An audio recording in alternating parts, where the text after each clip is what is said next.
Welcome back to Around the Table with Stacy Smith as we take a look at politics, both nationally and locally. And on the local scene, we've talked about the Allegheny County executive race. Now let's switch to the race for Allegheny County District Attorney.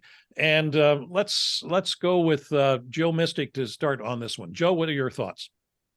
Well, the fundamental question here is really not whether you embrace the progressive beliefs of Matt Dugan, who's the Democratic nominee, as opposed to Steve Zappala, the Republican nominee, who's really a law and order Democrat. The big issue here is whether you want a billionaire from outside the state of Pennsylvania, far from Allegheny County, choosing our district attorney. That's really the bottom line for me. He has no business in this race, yet he has fully funded Matt Dugan's campaign. And you know, even if I were warm to Matt Dugan's philosophies, to his positions, and some of his progressive positions I agree with, I don't want my DA being picked by some billionaire from out of state. I agree with you, Joe. I think I would echo his sentiments on this race. I think George Soros's involvement in this has become an issue for Matt Dugan. Again, with the education side or the understanding of the electorate prior to the primary, I don't think they had a sense of the level of involvement. It didn't come out until after the election, the spend, which is $1.4 million. And there are, unfortunately, real examples of when George Soros has been successful in elected DAs in other parts of the country, that it's been horrific. It's been a disaster. It's been chaos. Crime has been rampant. So it literally fits perfectly into the narrative. And that said, listen, the Republicans are lucky to have a very strong candidate in the sixth-term incumbent as our Democratic nominee. It's somebody people know, they trust, and I think that they'll reelect in a few days. 2 weeks ago, I saw the district attorney's race as a dead heat. Before that, I had seen it as an advantage to the Democratic nominee. Not anymore. I think that the district attorney race in Allegheny County is clearly on the side of incumbent Democrat Stephen Zappala, who is on the GOP ticket. Let's not forget he had over 75,000 votes, give or take, from Democrats in the spring. So this is not just one party here. It reflects that the voters of Allegheny County see public safety and law enforcement as a nonpartisan issue.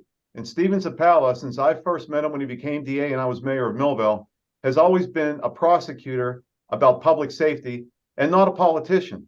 That is starting to come home to roost with voters across the demographic, Republicans, Democrats, and independents alike.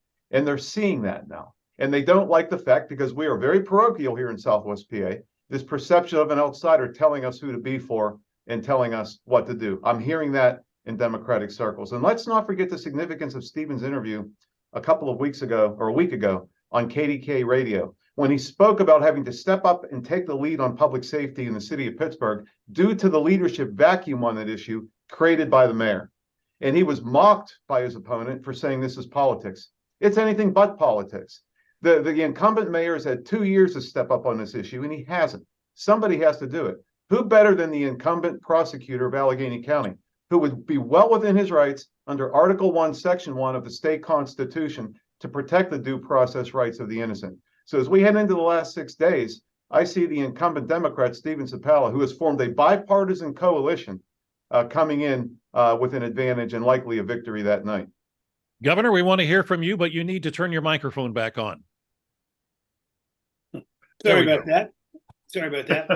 So this is my perspective. These two races, you can look at them together. The Democrats in both races are minority members of their party. They don't have a large portion of that party. So that means there's many people that did not vote for them in the primary vote. Are they going to go and vote for them in the general election? I don't believe so.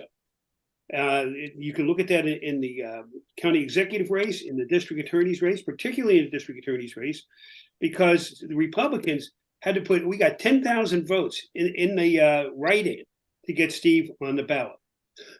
So I think this is a year that the moderate section of the Democrat Party is going to look at their candidate and say, we're not going to vote for them.